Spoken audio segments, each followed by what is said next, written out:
Eto nga kasi, yung nakaganda dito, wala nga lang siyang magandang lagayan na expected natin mamahaling lagayan, wala. Pero ang appearance naman niya, grabe. Ang nagustuhan ko sa kanya, diroskas na. Normal kasi, yung mga naghahanap ng mga earrings dyan na diroskas, para sa atin to mga pangga. Kasi kahit ako, gusto ko talaga diroskas din yung earrings ko. Ayan siya, bebs. Oy, diroskas na to mga pangga. Minimalist, cute-cute lang siya.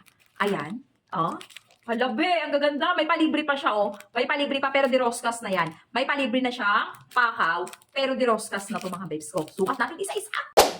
So, ayan yung mga appearance niya. 1, 2, 3, 4. Ayan siya. Tapos lahat yan, be, puro diroskas na. Stainless steel yan, ha. Yun ang nakaganda sa kanya. Ayan yung pinaka-appearance niya. Wait lang, pakita ko pa yung isang pares. Grabe, pag nag-check out kayo mga... Ito yung isang design. Ganyan siya. May pa-diamond effect. Tapos, ito pa yung iba. Ito naman yung ibang design. Pakita lang natin sa inyo. Pakitanggal nga ako dong.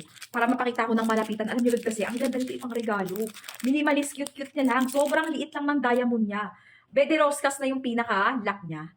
Ito yung, ito. Ayan o. Ganda be, sobrang liit lang yan talaga totally at all. Pero diroskas na yan.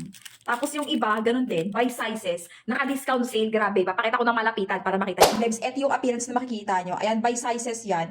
Napaka-minimalist lang. Maglalagay ako ng link sa baba. So, ayan yan siya. Discounted yan ngayon, puro diroskas yan, mga pangga.